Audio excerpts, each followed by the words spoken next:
गुरु जी के वारिस जगाने चले हैं। गुरु ज्ञान गंगा बहाने चले हैं। गुरु ज्ञान गंगा बहाने चले हैं। जय गुरुदेव। जय गुरुदेव। जय गुरुदेव। प्रतिष्ठित भाई बहनों, अभी आप प्रार्थना चेतावनी की पंक्तियां सुन रहे थे। जय गुरुदेव महिमा सुनाने चले हैं, गुरु ज्ञान गंगा बहाने चले हैं।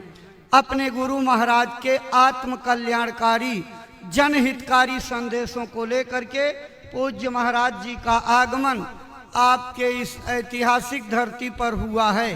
प्रेमी भाई बहनों, पूज्य महाराज जी का आगमन सत्संग मंच पर होने जा रहा है। आप सभी भाई बहन अपने स्थान पर खड़े होकर के पूज्य महाराज जी का स्वागत अभिनंदन वंदन कीजिए। अपने गुरु महाराज के पावन चरण कमलों में श्रद्धा सुमन अर्पित करके दया कृपा और संभाल की प्रार्थना करते पूज्य महाराज जी।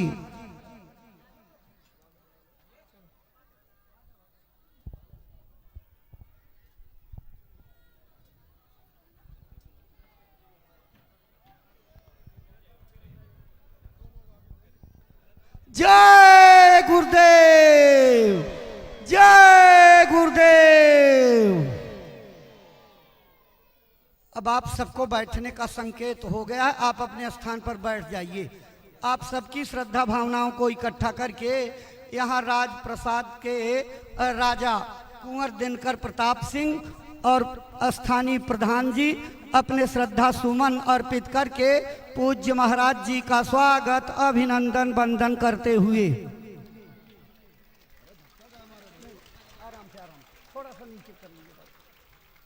जय गुरुदेव। जय गुरुदेव।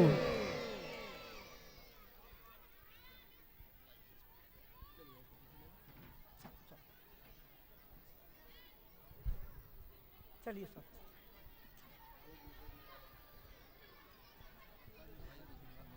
स्थानीय संगत के आयोजक और सहयोगी पूज्य महाराज जी का श्रद्धा सुमन अर्पित करके स्वागत अभिनंदन वंदन करते हुए चलिए। अब चलिए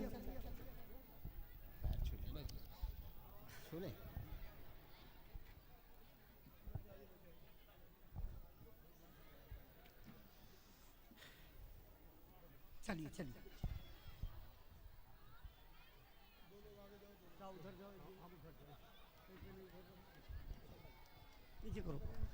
जय गुरुदेव। जय गुरुदेव। प्रेमी भाई बहनों, स्वागत की इसी श्रृंखला के बाद पूज्य महाराज जी के चरण कमलों में श्रद्धा से आदर पूर्वक प्रार्थना करते हैं कि वो गुरु महाराज का जो संदेश अपने मथुरा आश्रम से संकल्प बना करके चले हैं, अपनी अमर वाणी से प्रेमी भाई बहनों को सुनाने समझाने की कृपा करें, ताकि आपकी अमर वाणी से प्रेरणा प्राप्त करके भाई बहन अपने जीवन की अनमोल सांसों का उपयोग करते हुए अपना मानव तन सफल सार्थक एवं कामयाब बना सकें। परम श्रद्धेय पूज्य महाराज जी। आप सभी लोग प्रेम के साथ में मालिक के पावन नाम का उच्चारण करेंगे। बोलो जय गुरुदेव। जय गुरुदेव। जय गुरुदेव। जय गुरुदेव। जय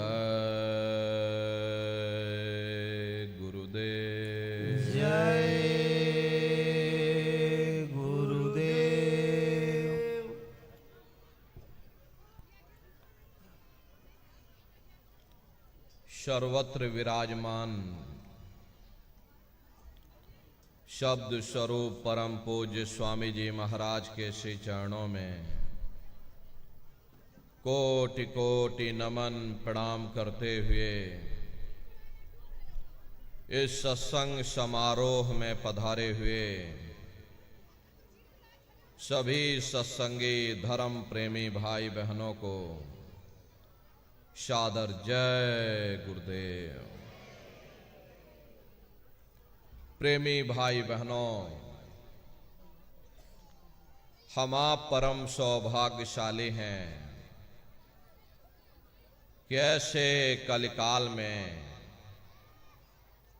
हम लोगों को ये मानव तन, ये मनुष्य शरीर प्राप्त हुआ है। उससे भी परम सौभाग्य की बात है कि इस मनुष्य रूपी मंदिर में बैठ करके हम लोगों को सत्संग सुनने का ये अवसर मिल रहा। सत्संग जल जो कोई पावे, मैलाई सब कट कट जावे। ये सत्संग है, ये कोई किस्से और कहानियां नहीं, नाच गाना ढोल और मजीरा नहीं। ये महात्माओं की अजर अमर वाणियां हैं। यदि आपने ध्यान से सुन लिया तो निश्चय ही आपको अपने मानव जीवन के उद्देश्यों के बारे में पता चलेगा कि आखिर ये मनुष्य शरीर हमको क्यों मिला है, क्या इसका उद्देश्य है, मरने के बाद हम लोग कहाँ जाएंगे, हमारे बाल बच्चे, हमारे रिश्ते नातेदार, हमारे कुटुंब परिवार वाले कहाँ जाएंगे, कैसे हमारी जीवात्मा का कल्याण होगा। इन सभी प्रश्नों की जानकारी आपको सत्संग के माध्यम से प्राप्त होगी। इसलिए प्रेमी भाई बहनों, जो भी वचन वाणी आपको सुनाई जाए, प्रेम और प्यार के साथ बैठ करके एक एक वचन को बड़े ध्यान के साथ सुनिएगा, क्योंकि अधिकतर यह देखा जाता है कि जब कभी सत्संग होता है तो हम लोगों को नींद आ जाती, हम लोग सो जाते या एक दूसरे से बातचीत करने में उलझ जाते। तो उससे होता क्या है, सत्संग के वचन छूट जाते हैं, कड़ी से कड़ी टूट जाती है। फिर हम लोग अर्थों को समझ नहीं पाते और अर्थ का अनर्थ कर देते। इसलिए प्रेमी भाई बहनों, जो भी वचन वाणी आपको सुनाई जाए, प्रेम और प्यार के साथ बैठ करके एक एक वचन को बड़े ध्यान के साथ सुनिएगा। महात्माओं के सत्संग में कभी किसी जात बिरादरी, किसी कौम या मजहब या किसी भी व्यक्ति की कभी कोई निंदा चुगली आलोचना या किसी की यहां बुराई नहीं की जाती। सत्संग कैसे जानिए, जित एक नाम वखान। सत्संग वह जगह है जहां केवल शब्द या नाम का प्रचार किया जाता, उस मालिक से मिलने का प्रेम और प्यार पैदा किया जाता। हम आप परम सौभाग्यशाली हैं, ये अवसर हम लोगों को मिला हुआ है। तो जो भी थोड़े बहुत वचन आपको सुनाए जाएं, उन वचनों को बड़े ध्यान के साथ सुनिएगा और समझने की कोशिश करिएगा। हम भी ये प्रयास करेंगे ये आपको सरल से सरल भाषा में आप सभी को समझाया जा सके। प्रेमी भाई बहनों, यह मनुष्य शरीर हम लोगों को बड़े सौभाग्य से प्राप्त हुआ है। ये जीवन बहुत अनमोल है। उस परम पिता परमात्मा ने हमको यह जीवन केवल इसीलिए दिया है ताकि हम जीते जी उस प्रभु की भक्ति करके अपनी जीवात्मा का कल्याण करा सकें। ये 5 तत्वों का पुतला, ये पंच भौतिक शरीर हम लोगों को एक निश्चित समय के लिए मिला हुआ। एक निश्चित समय को हम आप नहीं जानते हैं, किंतु जिसका ये मकान है, जिसका ये शरीर है, वो अवश्य ही जानता है। और समय पूरा हो जाने पर मकान मालिक जबरदस्ती इस मकान को खाली करवा देगा। उस समय न जमीन जायदाद काम आएगी, ना ये धन और संपत्ति काम आएगी। जीवात्मा को निकाल करके इस शरीर से बाहर कर दिया जाएगा। ये शरीर हमारा आपका यहीं जमीन पर गिर पड़ेगा, क्योंकि जीवात्मा के निकल जाने के बाद में ये शरीर सिर्फ एक माटी का पुतला है, उससे ज्यादा कुछ भी नहीं। आप इस मिट्टी के पुतले को ले जाकर शमशान भूमि पर जला करके राख कर दोगे। हमारा आपका नाम, हमारे आपकी जात और बिरादरी उसे शमशान भूमि पर जल करके राख हो जाएगी। प्रेमी भाई बहनों, इस दुनिया में हित मित भाई बंधु, रिश्ते नातेदार, कुटुंब परिवार वाले, इनमें से कोई भी चीज तुम्हारी जीवात्मा को इस अधोगति से बचा नहीं सकती। हम कौन हैं, हम कहां से आए हैं और हमें जाना कहां है, ये मानव मात्र के लिए एक कठिन प्रश्न बना हुआ है। इस प्रश्न का हल तब तक नहीं होगा जब तक इस धराधाम पर कोई संत महात्मा फकीर न मिल जाए। इसीलिए वह मालिक अति दया और कृपा करके संतों महात्माओं को धराधाम पर भेजते हैं और संत महात्मा फकीर यहां पर आकर के हम जीवों को समझाने की कोशिश करते कि भाई हम आए वही देश से जहां तुम्हारो धाम, तुम सबको घर पहुंचावना एक हमारो काम। हम उसी देश से आए हैं जिस देश के तुम रहने वाले हो, परंतु तुम अपने सच्चे देश को छोड़ करके इस झूठे काल और माया के देश में फंस गए। यह देश तुम्हारा देश नहीं, तुम्हारा देश सचखंड है। ये कौम तुम्हारी कौम नहीं, तुम्हारी कौम सतनाम है।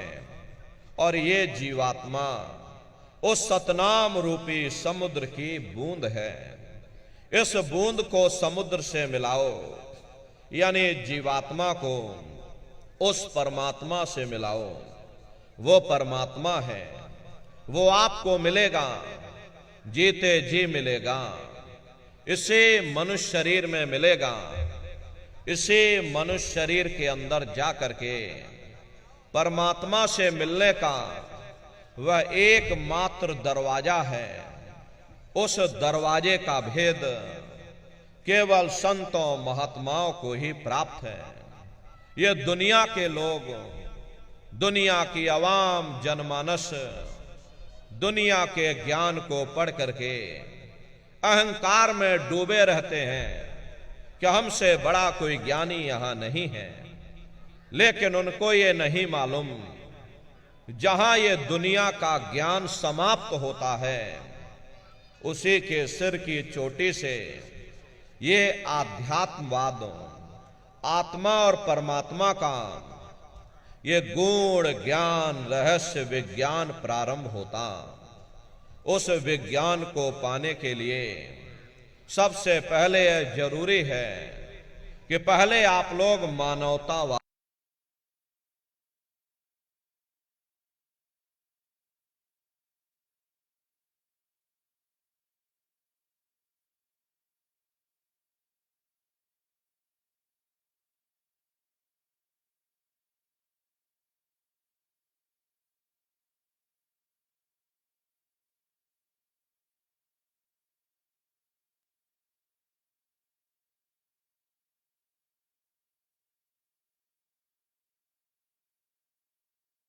उस मालिक की भक्ति करके अपनी जीवात्मा का कल्याण करा ले, यही इंसान का सबसे बड़ा मानव धर्म है। लेकिन आज इस कलिकाल में ये दुनिया की आवाम जनमानस इंद्रियों के भोग और वासनाओं में, शराबों और कबाबों में, मांस और मदिरा में सुख ढूंढने की कोशिश कर रही। ये चरित्र पतन जैसे कार्यों को अपना करके ये अवाम जनमानस कैसे सुखी हो सकती? पहले अपने चरित्र जैसे धन को इकट्ठा करो, क्योंकि चरित्र ही सब कुछ है। अरे चरित्र ही मानव धर्म की पूंजी है। ये दुनिया भर के रगड़े झगड़े, पिता पुत्र में लड़ाई, आदमी औरत में लड़ाई, घर परिवार में लड़ाई, समाज में लड़ाई, जातियों में लड़ाई, मुल्क में लड़ाई, हरे न नारियों, ये इंसानों का काम नहीं है, ये हैवानों का काम है। इसलिए पहले आप इंसान बनो, चरित्रवान बनो, महात्माओं के समीप आओ। वे जो दया का प्रसाद दें, उसे खुशी खुशी लेकर के अपने निज घर को जाओ, जहां न फिर जन्मना है और ना ही फिर मरना है। इसीलिए हमारे गुरु महाराज परम संत बाबा जय गुरुदेव जी महाराज ने आवाम जनमानस के बीच में ये आवाज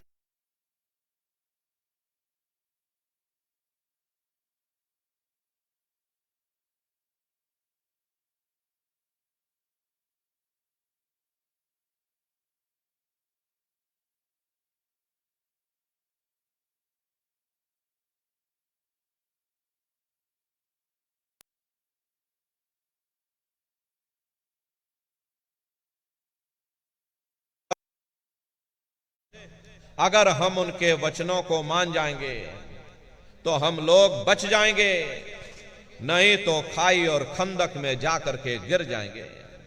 इसीलिए अभी वक्त है उस मालिक से सच्ची प्रार्थना करने का, भगवान के सामने अपने गुनाहों की माफी मांगने का, धर्म मजहब के नाम पर लड़ने झगड़ने का नहीं, जात बिरादरी के नाम पर लड़ने झगड़ने का नहीं। अरे हमने बहुत लड़ लिया, बड़े बड़े झगड़े और फसादें की, बड़ी बड़ी नुक्ताचीनी की, सिवाय नफरत के हमको क्या मिला? नफरत की ऐसी ज्वाला जली जिसमें घर जल गया, परिवार जल गया, समाज जल गई, जातियां जल गई, अब सारा देश जल उठा। इसीलिए सारी मानवता बहुत थक गई। हर कोई ऐसी छांव चाहता है जहां उसे ठंडक मिले, शांति और सुकून मिले। और ये सब वहीं मिल सकते हैं जहां शांति के संदेश होते, सुकून के संदेश होते, मानव धर्म और मानव कर्म के संदेश होते।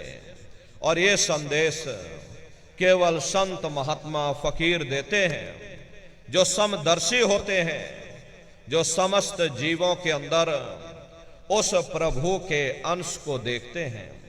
ऐसे समदर्शी उन महात्माओं की खोज करो। ये मत देखना कि महात्मा किस जाति के हैं, महात्मा किस बिरादरी के हैं।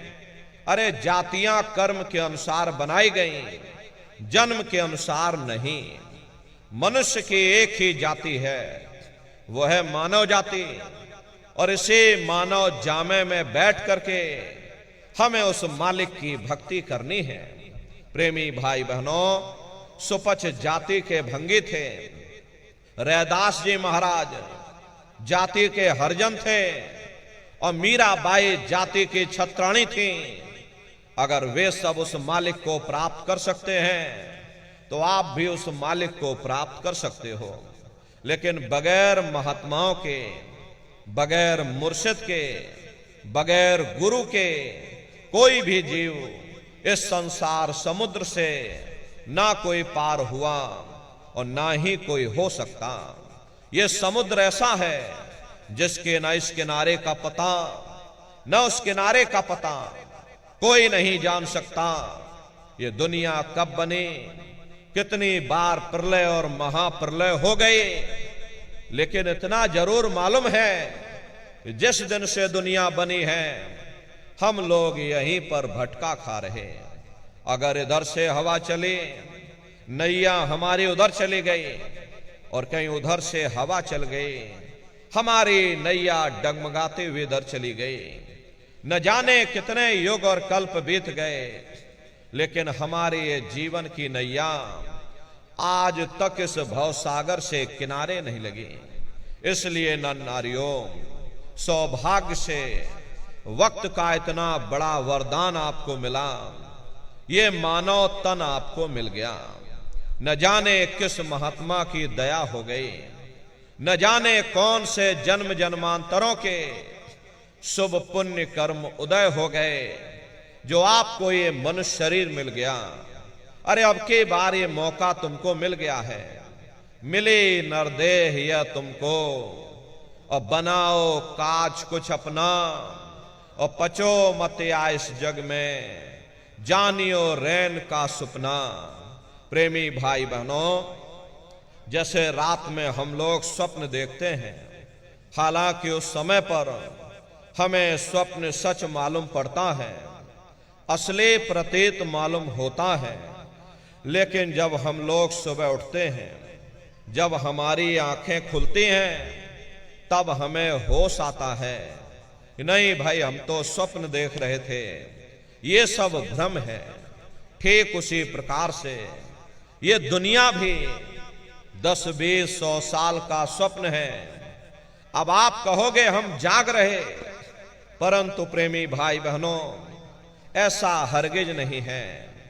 जिस दिन मौत का वक्त आएगा, अरे हम लोग रोएंगे, हाय हाय करके चिल्लाएंगे कि हाय, हमने सारी जिंदगी यूं ही स्वप्न में गुजार दिया। अरे जागने का समय तो अभी आया था, जो कुछ करना था अभी करना था। लेकिन प्रेमी भाई बहनों, अब पछताए होत क्या जब चिड़िया चुग गई खेत। महात्मा प्रेम से जीवों को समझाते हैं कि भाई देह और गृह सब झूठा और भरम में काहे को खपना। ये घर बार हमारा अपना नहीं, अरे पराया देश है। ये सराय खाना है, ये मुसाफिर खाना है। ये शरीर भी तुम्हारा अपना नहीं, ये भी काल का पिंजरा है, किराए का मकान है, अरे पराया मकान है। किसी को 40-50 साल के लिए मिला तो किसी को 80-90-100 साल के लिए मिल गया। जितने जितने श्वास उस मालिक ने बख्शे हैं, उसे भुगतने के बाद में हमें शरीर को यहीं छोड़ जाना। श्वास दुधारा नित्य ही जारी, एक दिन खाली चाम। प्रेमी भाई बहनों, एक तालाब पानी से चाहे कितना भी क्यों ना भरा हो, आप एक छोटी सी नाली काटकर खोल दीजिए, तालाब में छोटा सा छेद कर दीजिए, तो सारा पानी ही तालाब से बाहर निकल जाएगा।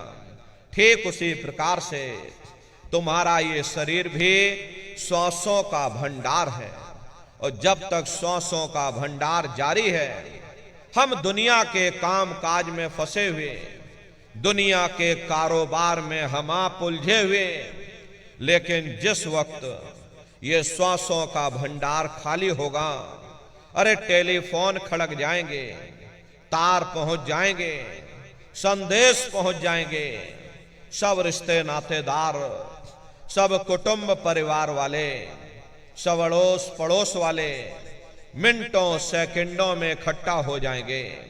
प्रेमी भाई बहनों, जिस शरीर से तुम इतना प्रेम किया करते थे, साबुन से मल मल करके नहाते थे, उसे कोई एक रात भी घर में रखने को तैयार नहीं होता। ये कंधों पर लटका करके शमशान भूमि पर छोड़ करके आ जाते हैं। हिंदू लोग तिनका तोड़ाते, जैसे तिनका टूट गया तेरा मेरा रिश्ता नाता टूट गया। मुसलमान, सिख या ईसाई लोग खाक की मिट्टी कब्र में डाल देते हैं। जो मेरे लिए खाक की मिट्टी है वह मेरे लिए तू है। अरे मामूली कष्ट नहीं होता, मौत के समय में घन घोर पीड़ा होती है। जनमत मरत दुसह दुख होई, सहजो बाई ने बयान किया है। सहजो मौत आइया, अंगे अंग दिया तोड़, और हिया जरे छाती फटे, उठे पीर घन घोर। गुरु महाराज सत्संग में फरमाते थे, जैसे 1 लाख बिच्छू एक साथ मिल करके हमारे शरीर पर डंक मारे, उससे भी लाखों करोड़ों गुना ज्यादा मौत के समय में दर्द होता है। प्रेमी भाई बहनों, जब मृत्यु आती है तो किस तरह से प्राण निकलते हैं, प्राणों के निकलने की क्या प्रक्रिया होती है, पहले उसे आप अच्छी तरह से समझ लीजिए। सिमटत भास श्वास उठ जावे, और प्राण पति जम सिमट समावे, उस समय हमारी ये श्वासें रुक जाती, शरीर की चेतना पीछे से सिमटने लगती है। तो सबसे पहले गुदा चक्र टूटता है, क्योंकि गुदा चक्र में पृथ्वी का वास होता है। गुदा चक्र टूट करके ऊपर इंद्रिय चक्र में समा जाता, इंद्रिय चक्र में जल का वास होता, यानी जल ने पृथ्वी को घोल दिया। फिर जब इंद्रिय चक्र टूटेगा तो ऊपर नाभि चक्र में समा जाएगा। ये नाभि चक्र में अग्नि का वास होता, यानी अग्नि ने फिर जल को सुखा दिया। ये नीचे से सिमटाव होता है, नीचे से ऊपर की ओर सिमटाव होता, पैरों के तलवे से लेकर के ये सिर की चोटी तक सिमटाव होता। फिर जब ये नाभि चक्र टूटेगा तो ऊपर हृदय चक्र में समा जाएगा। ये हृदय चक्र में वायु का वास होता, यानी वायु ने अग्नि को अपने में समाहित कर लिया, और इस तरह से वायु ऊपर आकाश में उड़ गई। ये आंखों की पुतलियां ऊपर पलट जाती हैं, मुंह खुला का खुला रह जाता।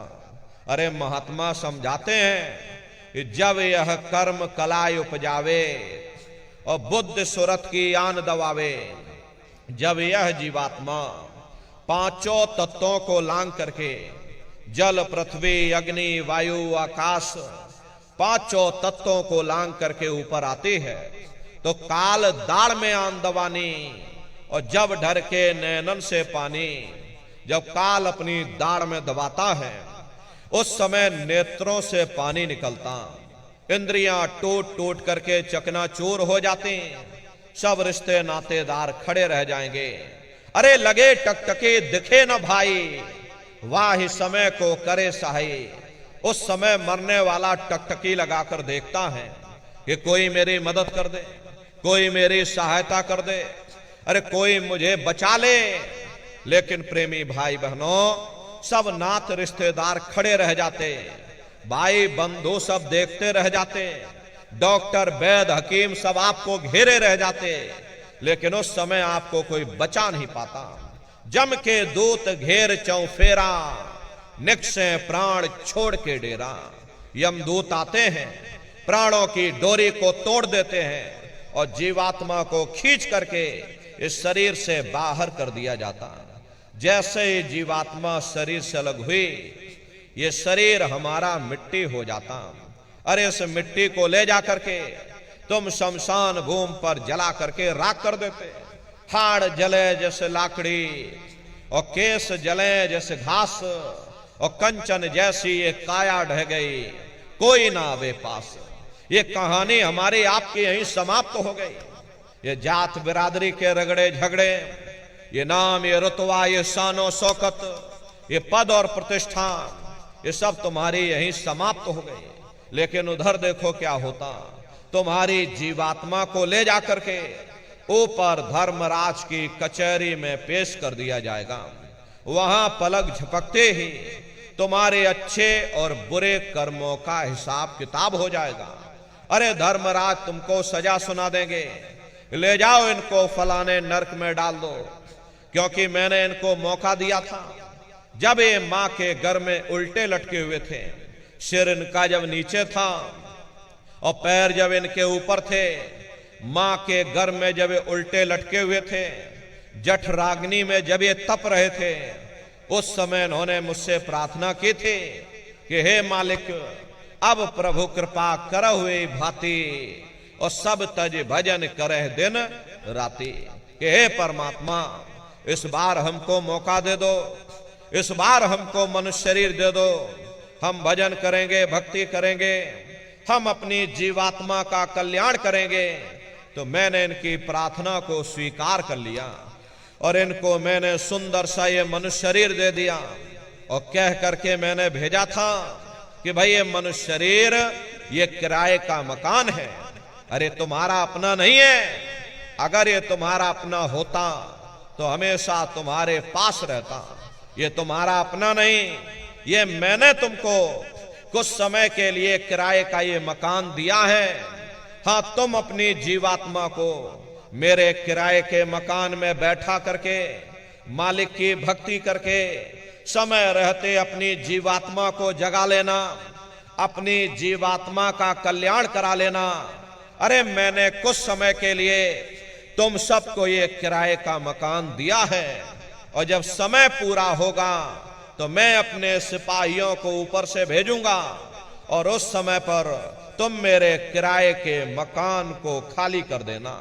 लेकिन इतना ध्यान रखना, जैसा साफ सुथरा मैंने तुमको ये किराए का मकान दिया है, वैसा ही साफ सुथरा तुम मुझको वापस लौटाना। लेकिन इस किराए के मकान में बैठ करके इन्होंने बुरे खोटे पाप कर्म कर डाले। अरे मेरे किराए के मकान को इन्होंने अपने कर्मों से गंदा कर दिया, इसलिए कर्मों की सजा इनको मिलेगी। ले जाओ इनको फलाने नरक में डाल दो। महात्मा कभी झूठ नहीं बोलते। महात्माओं ने जब साधना किया और साधना करके जब ऊपर गए और ऊपर जा करके जब उन्होंने नरकों का हाल देखा तो हमारी आपकी जानकारी के लिए उन्होंने धर्म ग्रंथों में लिख दिया, लोह के खम्भ तपत के माही और जहां जीव को ले चिपटाई, वहां बड़े बड़े लोहे के खंबे अग्नि से धधक धधक कर लाल हो रहे। अरे वाह ही समय की कहां सुनाई, लोहा अगन धमन धोकाई, जो धमन से धोक लोहारा और लोहा जो अग्नि में डारा। जिस तरह से लोहार लोहे को अग्नि की भट्टी में तपा तपा करके लाल कर देता, ऐसे ही प्रेमी भाई बहनों उन नरकों में भी बड़े बड़े लोहे के खंबे अग्नि की भट्टी में तप करके लाल हो रहे। ऐसे खोटे जीवों को उन्हीं तपते हुए खम्भों पर लिटा दिया जाता। अरे जीव हाय हाय करके चिल्लाता है, तड़फ तड़फ जीव जुलम बुखारी और तपत खम्भ दुखी उपजे भारी। असहनी वेदना होती है, असहनी दुख और दर्द होता, जीव वहां रोता और चिल्लाता रहता। लाखों लाख जोजन मील तक तुम्हारे रोने चीखने चिल्लाने की आवाज उन नरकों से होकर के गुजरती है। लेकिन प्रेमी भाई बहनों, वहां कोई तुम्हारी पुकार सुनने वाला नहीं, कोई तुम्हारी दर्द भरी आवाज को सुनने वाला नहीं। कभी कभी हम लोगों के मन में यह ख्याल आता है कि भाई हमारी जीवात्मा तो अजर अमर है, अरे नासवान तो ये शरीर है, लेकिन जीवात्मा हमारी अजर अमर है। नैनम छिंदति शस्त्राणी, नैनम दहति पावकः। न हमारी जीवात्मा को कोई शस्त्र काट सकते हैं, ना ही हमारी जीवात्मा को कोई अग्नि जला सकती है। तो भला हमारी जीवात्मा को कौन से नरकों की आग में जलाया जाएगा? तो इसे समझने की कोशिश करो। प्रेमी भाई बहनों, तुम्हारी जीवात्मा के ऊपर 4 प्रकार के कपड़े पहनाए जाते हैं। पहला है कारण कपड़ा, दूसरा है सूक्ष्म कपड़ा, तीसरा है लिंग कपड़ा, चौथा ये स्थूल कपड़ा है। ये पंच भौतिक शरीर जिसके अंदर तुम्हारी जीवात्मा बंद है, ये स्थूल शरीर है। जब ये स्थूल शरीर नष्ट हो जाएगा तब तुम्हारी जीवात्मा लिंग शरीर में आती है।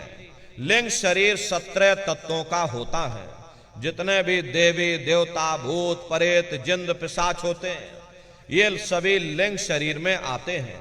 लिंग शरीर का जो भोजन होता है वो सुगंधी होता है। अगर किसी को घर में भूत प्रेत चढ़ा हो, आप उसे थोड़ा सा खुशबू सूंघा देना। खुशबू सूंघते सूंघते वो अपने आप धीरे धीरे शांत हो जाएगा, क्योंकि लिंग शरीर का जो भोजन होता है वो सुगंधी होता है। और लिंग शरीर के ऊपर सूक्ष्म शरीर आता है। सूक्ष्म शरीर का जो भोजन होता है वो प्रकाश होता है। और सूक्ष्म शरीर के ऊपर कारण शरीर आता है। कारण शरीर का जो भोजन होता है वो शब्द यानी कि अमृत होता है। और कारण शरीर के ऊपर जब तुम्हारी ये जीवात्मा तीसरे मंडल पर पहुंच करके उस अमृत के सरोवर में जब तुम स्नान कर लोगे, तब तुम्हारी जीवात्मा के ऊपर से सारे कपड़े उतर जाते हैं। तब तुम्हारी जीवात्मा अपने असली स्वरूप में वापस आ जाती है। उस समय जीवात्मा का प्रकाश 16 सूर्य के बराबर हो जाता। लेकिन जब तक तुम्हारी जीवात्मा इन कपड़ों में बंद है, तुमको सुख और दुख की अनुभूति होती रहेगी। लेकिन जब तुम्हारी जीवात्मा इन खोलों से अलग हट जाएगी, अपने असली स्वरूप में वापस आ जाएगी, तुम सुख और दुख से परे चले जाओगे। लेकिन जब तक ये जीवात्मा इन शरीरों में बंद है, तुमको सुख और दुख की अनुभूति होती रहेगी। तो लिंग शरीर में ही तुम्हारी जीवात्मा को नरकों की आग में जलाया जाता है। अरे महात्मा कहते हैं, नर के अनेक अन्योर हैं, कहां लगे कहूं बखान, दुख भुगते यह जीव जो, जाने जो भोग समान। कहते भाई एक नरक नहीं, ऐसे वहां पर अनेकों अनेक नरक बने हुए। गरुड़ पुराण में 36 प्रकार के नरकों का वर्णन किया गया। कुंभी नरक निदान्य है, पड़े जीव जग जाए, और सिर समेत डूबा रहे, और सदा नरक के माही। कुंभी कहते हैं घड़े के आकार का बड़ा विशाल नरक वहां बना, दुनिया भर का मवाद उसमें भरा, बड़ी भारी बदबू उसमें से आती, जीवों को ले जाकर उसी में डाल दिया जाता। कुंभी नरक कल्प लो वासा, मुख में नरक नाक में श्वासा। कल्प लो वासा यानी युगों युगों तक 1000 चौकड़ी युग का एक युग होता। प्रेमी भाई बहनों, युगों युगों तक ये जीवात्मा नरकों की सजा को भोगती रहती। और नरकों की सजा भोगने के बाद में इन्हीं जीवों को सीधे मनुष्य शरीर नहीं दिया जाता, बल्कि ले जा करके 4 खान 84 लाख योनियों में डाल दिया जाता। जैसे बच्चा होता है, अब बच्चा पहले कक्षा 1 पास करेगा, फिर कक्षा 2 में जाएगा। ऐसे ही प्रेमी भाई बहनों, वहां पर भी पूरा चैनल बना हुआ। नरकों की सजा भोगने के बाद में इन्हीं जीवों को 4 खान 84 लाख योनियों में डाल दिया जाता। ये 4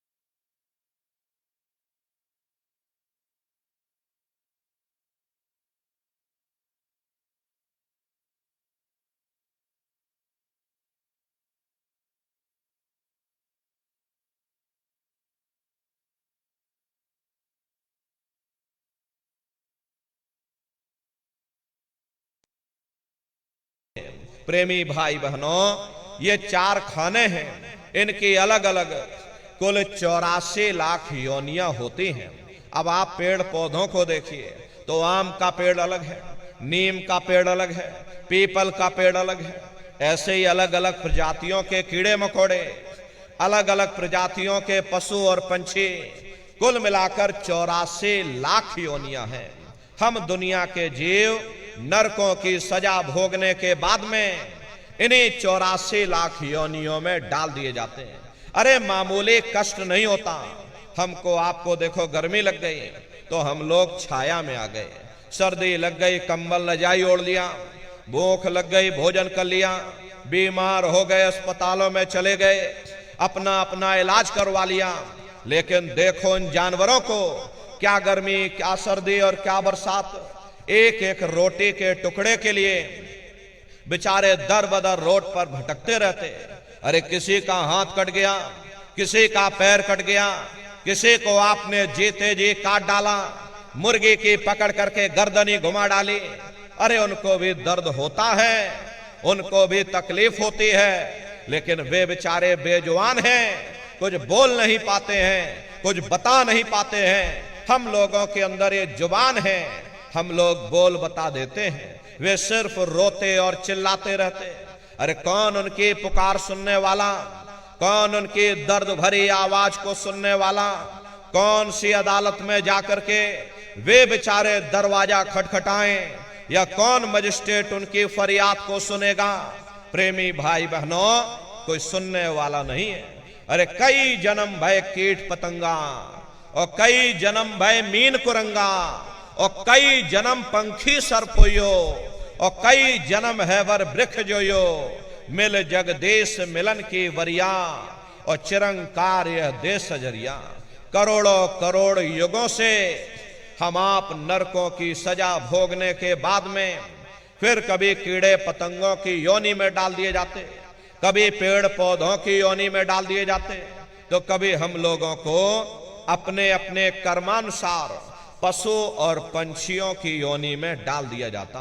प्रेमी भाई बहनों, 84 लाख योनियों की सबसे जो आखिरी योनि होती है वो गाय और बैल की योनि होती है। गाय स्त्री का रूप लेते हैं और बैल पुरुष का रूप लेते हैं। ये 84 लाख योनियों की सबसे आखिरी योनि यानी कि अंतिम पायदान होता है। उसके बाद तब जाकर के हम लोगों को दोबारा फिर से मनुष्य शरीर प्राप्त होता। इसीलिए कहा गया कि बड़े भाग्य मानुष तन पाया, कोट जन्म जब भटका खाया। कोटान कोट जन्म जन्मांतरों तक अलग अलग योनियों में भटकने के बाद में तब बड़े सौभाग्य से तुम लोगों को ये मनुष्य शरीर प्राप्त हुआ है। लेकिन बड़े अफसोस की बात है, जैसे किसी को हीरा मिल गया, उसे हीरे की परख नहीं, उसने हीरे को ले जाकर गधे के गले में बांध दिया। ठीक उसी प्रकार से ये मनुष्य शरीर उत्तम से उत्तम है, लेकिन इंसान इसकी कद्र नहीं करता। खाने पीने ऐशो इशरत में, मोह ममता में अपने कीमती समय को और श्वासों की पूंजी को बर्बाद कर देता। अरे रात गवायो सोए के और दिवस गवायो खाए, हीरा जन्म अमोल था कौड़ी बदले जाए। भगवान राम ने कहा, बड़े भाग्य मानुष तन पाया, सुर दुर्लभ सद ग्रंथ ही गाया।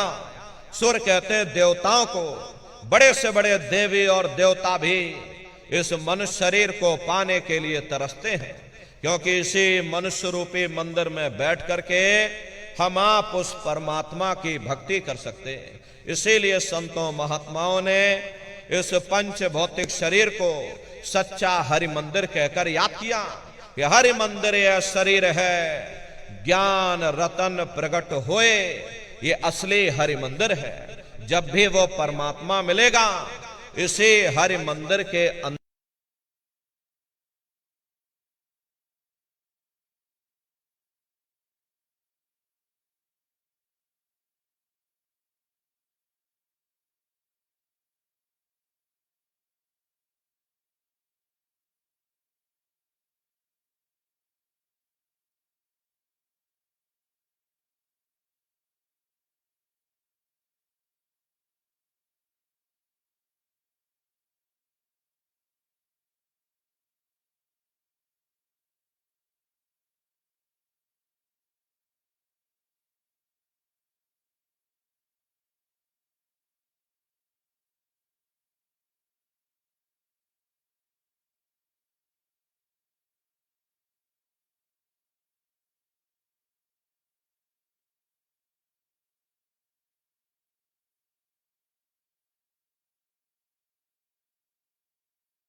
दूसरा है ध्यान और तीसरा है भजन।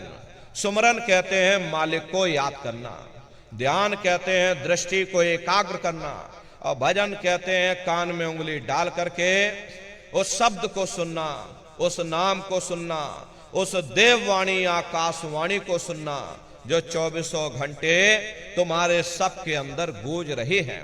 प्रेमी भाई बहनों, ये सुरत शब्द नाम योग की साधना है।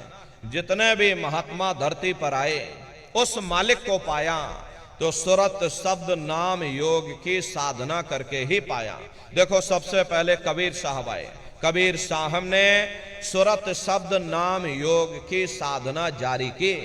उसके बाद गुरु नानक साहब आए, गुरु नानक साहब ने भी सुरत शब्द नाम योग की साधना जारी की। उसके बाद और भी महात्मा आए, कबीर, नानक, दादू दरिया, भीखा साहब, रविदास जी महाराज, पलटू साहब जी महाराज, अरे आप चित्रकूट में चले जाइए, गोस्वामी जी महाराज जिन्होंने रामचरित्र मानस बनाई है, जिसका पाठ आप सभी लोग अपने अपने घरों में मंदिरों में बैठ करके करते हो, उन्होंने भी उस मालिक को पाया तो सुरत शब्द नाम योग की साधना करके ही पाया। राजस्थान की धरती पर देखो, मीराबाई हुई, सहजोबाई हुई, उन्होंने भी उस मालिक को पाया तो सुरत शब्द नाम योग की साधना करके ही पाया। प्रेमी भाई बहनों, ये सुरत शब्द नाम योग की साधना है। इस साधना की 3 क्रियाएं हैं।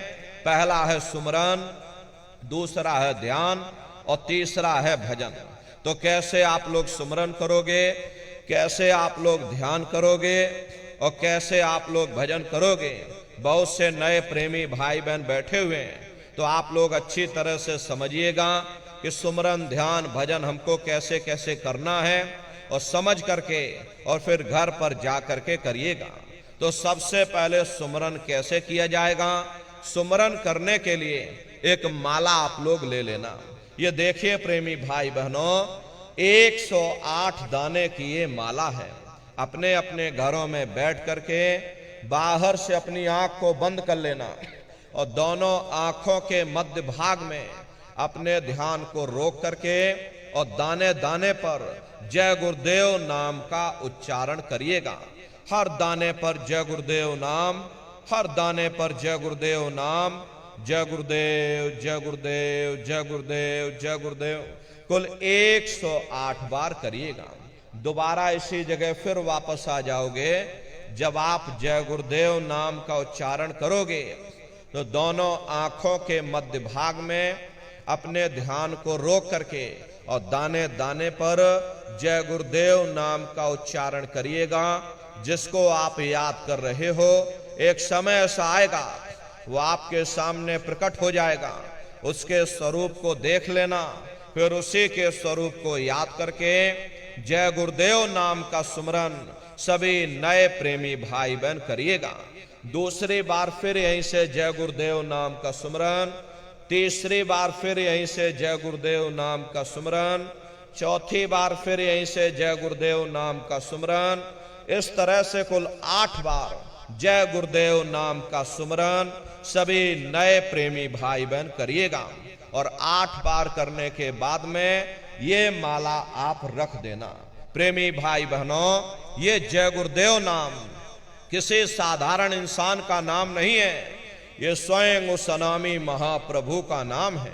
समय समय पर संत महात्मा अपने अपने समय पर आकर के अपनी साधना के द्वारा उस मालिक के नाम को जगाते हैं, उस मालिक के नाम को सिद्ध करते हैं। जैसे कबीर साहब आए, कबीर साहब ने साहिब नाम सिद्ध किया। गुरु नानक साहब आए, गुरु नानक साहब ने वाह गुरु नाम सिद्ध किया। गोस्वामी जी महाराज आए, गोस्वामी जी महाराज ने राम नाम सिद्ध किया। मीराबाई आई, मीराबाई ने गिरधर नाम सिद्ध किया। सूरदास जी महाराज आए, सूरदास जी महाराज ने श्याम नाम सिद्ध किया। इसी तरह से हमारे गुरु महाराज जय गुरुदेव नाम सिद्ध करके गए। जय गुरुदेव नाम का जहाज लगाकर गए। अगर जहाज पर सारी दुनिया बैठेगी, ये जहाज सारी दुनिया को पार करेगा। नए जीवों के लिए नामदान को और सरल से सरल किया गया।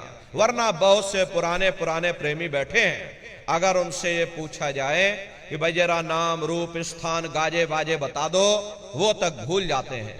अब इतने पुराने हो करके आज तक नाम रूप स्थान गाजे बाजे याद नहीं कर पाए।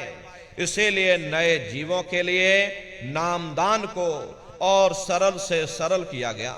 बहुत से गांव के बूढ़े बुजुर्ग हैं, बगैर पढ़े लिखे लोग भी हैं, बच्चे बच्चियां भी हैं। अरे आसानी से आप लोग समझ जाओ, सुमरन ध्यान भजन कर सको, इसीलिए इस रास्ते को और सरल से सरल किया गया। एक है साध है सब सद है, और सब साध है सब जाए। पहले अपने गुरु की उंगली पकड़ लो, क्योंकि गुरु तुम्हारा सच्चा रहबर है। गुरु बिन भव निज तरह न कोई, बगैर गुरु के तुम्हारी ये जीवात्मा इस भव सागर से पार नहीं जा सकती। गुरु गोविंद दो खड़े काके लागू पाई, बलिहारी गुरु आपने जिन गोविंद दियो बताई। महिमा उन्हीं की है जिन्होंने उस गोविंद को लखा दिया। इस संसार में हमारे 3 तरह के गुरु होते हैं। पहले गुरु हमारे माता पिता होते हैं, जो हमें जन्म देते हैं, हमारा पालन पोषण करते हैं, बचपन से हमारे अंदर संस्कार डालते हैं। ये माता पिता हमारे पहले गुरु होते हैं। दूसरे गुरु हमारे शिक्षक होते हैं, जो हमें स्कूलों में कॉलेजों में हमें जो भौतिक ज्ञान देते हैं, ये हमारे दूसरे गुरु होते। और तीसरे हमारे आध्यात्मिक गुरु होते, जो हमारी जीवात्मा को इस भव सागर से पार ले जाते हैं। इसीलिए कहा गया है, गुरुर ब्रह्मा गुरुर विष्णु गुरुर्देवो महेश्वर गुरुर साक्षात पर ब्रह्म तस्मै श्री गुरुवे नमः। 3 लोक 9 खंड में गुरु से बड़ा न कोई, और करता करे न कर सके, और गुरु करे सो हुई। इसलिए प्रेमी भाई बहनों, साधना करने से पहले जय गुरुदेव नाम का सुमरन सभी नए प्रेमी भाई बहन करिएगा। और सुमरन करने के बाद में फिर आप लोग ध्यान पर बैठिएगा। दूसरा है ध्यान, और ध्यान कहते हैं दृष्टि को एकाग्र करना, अपनी दिव्य दृष्टि को खोलना। तो कैसे आप लोग ध्यान करोगे, जरा अच्छी तरह से समझ लीजिए। अपने अपने घरों में पलथी मार करके बैठिएगा। शरीर को टाइट मत करना। बहुत से प्रेमी गलती कर देते हैं कि ध्यान के समय पर अपने शरीर को बिल्कुल टाइट कर देते हैं। यदि आप अपने शरीर को टाइट कर दोगे तो ये शरीर आपका थक जाएगा, फिर शरीर ढीला पड़ जाएगा, फिर जैसे के तैसे हो जाओगे। इसलिए पहले से ही अपने शरीर को बिल्कुल ढीला छोड़ देना। जितना आराम से बैठोगे उतना आपके लिए अच्छा रहेगा। तो अपने अपने घरों में पलथी मार करके ढीले बदन से आराम से बैठ जाना। बाहर से अपनी आंख को बंद कर लेना, और दोनों आंखों के मध्य भाग में दूर सामने देखिएगा तो सामने आपको अंधेरा दिखाई पड़ेगा। जब आप अपने बाहर की आंख को बंद कर लोगे और अंतर में सामने देखोगे तो सामने आपको अंधेरा दिखाई देगा। बस उसी अंधेरे में एक जगह पर आप अपनी दृष्टि को रोकिएगा। होशियारी यही रहे, ये आंखों की पुतलियां अंदर अंदर हिलने ना पाए। शुरुआती समय में ये आंखों की पुतलियां अंदर अंदर हिलेंगी, लेकिन जब आप अभ्यास करोगे, करत करत अभ्यास ते जड़ मत होत सुजान, जब अभ्यास करते रहोगे तो आंखों की पुतलियां हिलना बंद हो जाएंगी। तो दूर सामने अंधेरे में एक जगह पर आप अपनी दृष्टि को रोकिएगा, या उस अंधेरे को ही देखते रहना। दृष्टि अपने आप अंधेरे में रुक जाएगी। उस समय किसी के बारे में सोचना नहीं, किसी के बारे में विचार मत करिएगा। ये विचार करने की आदत हमारे अंदर पहले से पड़ी हुई है। हम किसी भी व्यक्ति को देखते हैं तो देखने से पहले ही हम उसके बारे में तरह तरह के विचार करने लग जाते हैं। रात को सोते समय भी हम कुछ न कुछ विचार करते ही रहते हैं। या तो हम भविष्य के बारे में सोचेंगे, या हम अपने बीते हुए कल के बारे में सोचेंगे। प्रेमी भाई बहनों, ध्यान के समय पर न आपको भविष्य के बारे में सोचना है, न आपको अपने बीते हुए कल के बारे में सोचना है। आपको वर्तमान में जीना है। वर्तमान में जीने का नाम ही ध्यान है।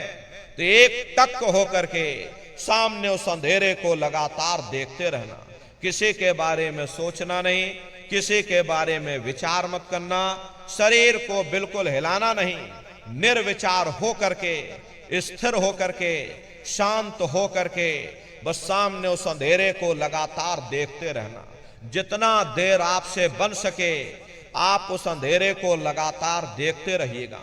देखते देखते देखते देखते एक समय ऐसा आएगा कि आपकी ये दृष्टि उस अंधेरे में रुक जाएगी, और जैसे ही आपकी दृष्टि अंधेरे में रुकेगी तो सुई की नोक के बराबर काले में भी काला बिंदु, बड़ा चमकीला बिंदु होगा, तारे की तरह चमचम चमचम चमकेगा।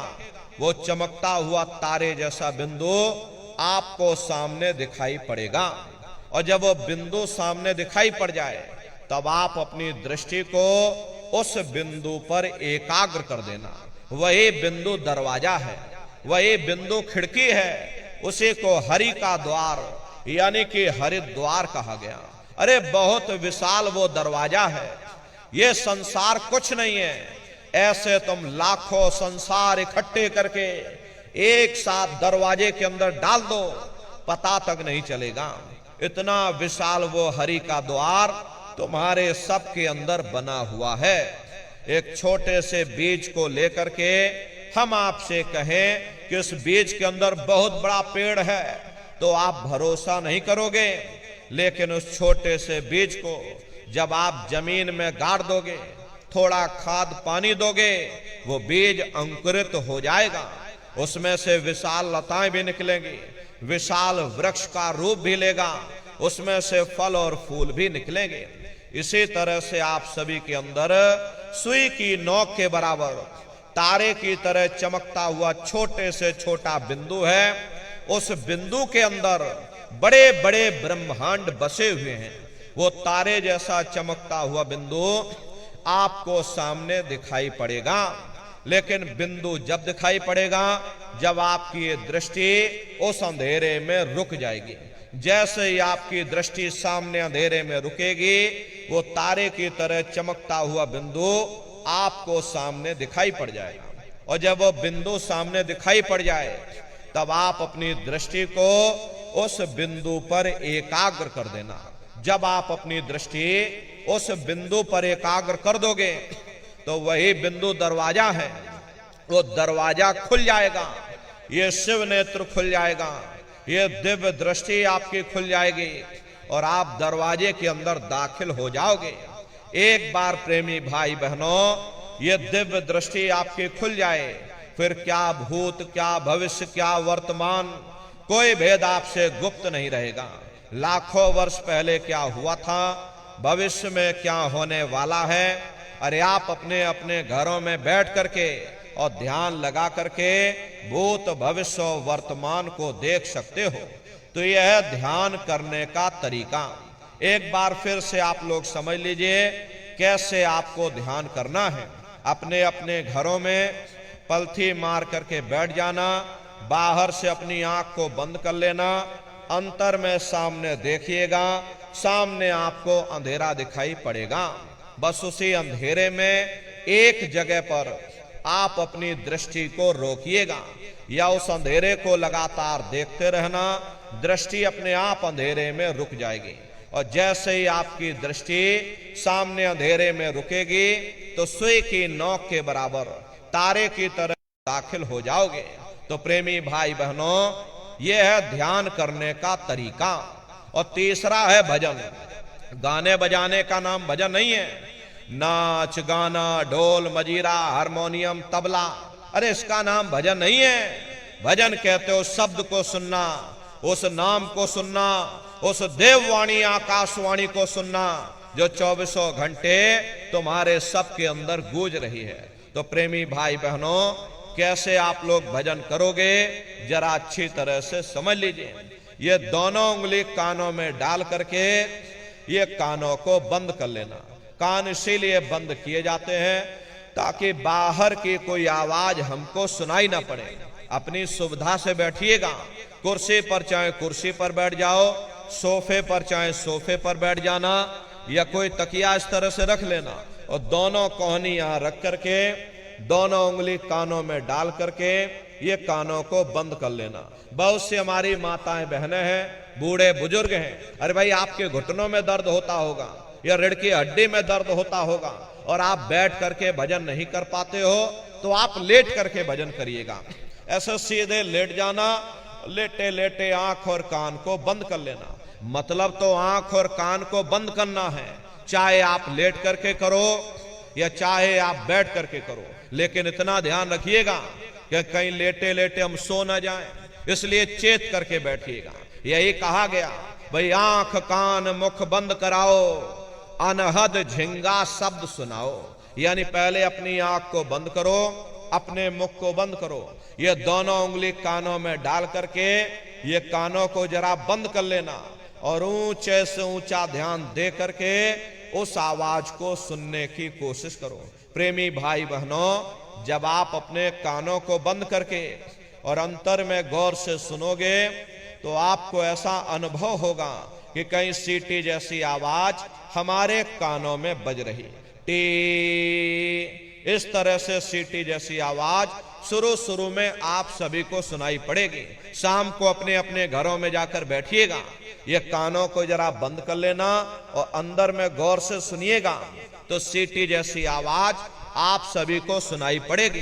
करना कुछ नहीं है, लेटे हो चाहे बैठे हो, बस आप उस आवाज को सुनते रहना और सुनते सुनते उसी में लीन हो जाओ। जब आप उसमें लीन हो जाओगे तो कुछ समय बाद में दोबारा आपको अनुभव होगा कि कहीं बड़ी दूर से एक महीन आवाज, घंटे और शंख की आवाज हमारे कानों में बज रही है। जैसे मंदिरों में घंटियां बजती हैं, टन टन टन टन, तो बाहर तो आपने नकल किया। अरे महात्माओं ने कहा था ये शरीर तुम्हारा सच्चा हरि मंदिर है, इसे हरि मंदिर के अंदर 24 घंटे वो घंटे और शंख की आवाज गूंज रही। उसी घंटे शंख की आवाज को महात्माओं ने शब्द कहा। अरे आपकी धर्म पुस्तकों में लिखा है कि पोथी पढ़ पढ़ जग मुआ, पंडित भया न कोई, 2.5 अक्षर प्रेम का, पढ़े सो पंडित होई। दुनिया वाले कहते हैं कि 2.5 अक्षर का मतलब प्रेम है। अरे प्रेम नहीं है, प्रेम में तो मात्रा लगी हुई है। यहां पर जिस 2.5 अक्षर का वर्णन उन महात्माओं ने किया था वो है शब्द शा आदा बा और दा। उसे शब्द को महात्माओं ने नाम कहा। कल युग जोग न यज्ञ न ज्ञाना, एक आधार नाम गुण गाना। कलयुग में न योग है, न यज्ञ है, न ये ज्ञान है, तो कलयुग में क्या है? कलयुग केवल नाम आधारा, सुमिर सुमिर नर उतर ही पारा। कलयुग में केवल नाम का आधार है। यही मीराबाई ने कहा, पायो जी मैंने नाम रतन धन पायो, वस्तु अमोलक दे मेरे सतगुरु, कृपा कर अपनायो, पायो जी मैंने नाम रतन धन पायो। प्रेमी भाई बहनों, उसी घंटे शंख की आवाज को महात्माओं ने शब्द या नाम कहा। उसी घंटे शंख की आवाज को ईसा मसीह साहब ने वर्ड या लागस कहकर याद किया। उसी घंटे शंख की आवाज को गुरु नानक साहब ने अनहद वाणी कहकर याद किया। उसी घंटे शंख की आवाज को चीन में जो महात्मा हुए उन्होंने इसको ताओ कहकर याद किया। उसी घंटे शंख की आवाज को मुसलमान फकीरों ने कलमा कहकर याद किया। उसी घंटे शंख की आवाज को हिंदू महात्माओं ने देववाणी आकाशवाणी कहकर याद किया। उन अलग अलग महात्माओं ने अपनी अपनी भाषा में हम लोगों को समझाने की कोशिश की कि भाई वो घंटे शंख की आवाज तुम्हारे सबके अंदर गूंज रही है, वो आपको सुनाई पड़ेगी। लेकिन शुरुआती समय में आपको ऐसा मालूम पड़ेगा कि कहीं बड़ी दूर पर घंटियां बज रही, टन टन टन टन, लेकिन सुनाई हरेक को पड़ेगी। प्रेमी भाई बहनों, जब घंटे और शंख की आवाज आपको अपने अंदर सुनाई पड़ने लग जाए, तब आप सीटी की आवाज को छोड़ देना और घंटे शंख की आवाज को पकड़ लेना, उसको आप सुनने लग जाना। जब आप उसको सुनने लग जाओगे तो वो आवाज धीरे धीरे बढ़ना शुरू होगी और बढ़ते बढ़ते इस कदर बढ़ेगी कि आपके रोम रोम में घंटे और शंख की आवाज गूंजने लग जाएगी। बड़े घन आप उस संगीत को सुनोगे, इतना भारी आनंद आपके ऊपर छा जाएगा, इतनी खुशी आपको होगी, ऐसा नशा आपके ऊपर चढ़ जाएगा कि आप सारी दुनिया को भूल जाओगे। अरे शंकर भगवान को वही नशा चढ़ा था। शंकर भगवान कोई गांजा भांग नहीं पीते थे। ये तो हमने आपने शंकर भगवान को भी बदनाम कर दिया कि शंकर भगवान गांजा भांग पीते थे तो चलो हम भी गांजा भांग पिएंगे, और सब के सब गजेड़ी हो गए। प्रेमी भाई बहनों, शंकर भगवान ने कभी गांजा भांग नहीं पिया। शंकर भगवान जिस नशे में लीन रहते थे वो नाम का नशा था, वो ध्यान का नशा था, वो भक्ति का नशा था। जब आप उस आवाज को सुनोगे तो आपको भी वो नशा चढ़ जाएगा, क्योंकि उस आवाज में चुंबक है। जब आप उस आवाज को सुनोगे तो वो आवाज आपको अपनी ओर खींचेगी, और जब खिंचाव होगा तो जीवात्मा का फैला हुआ प्रकाश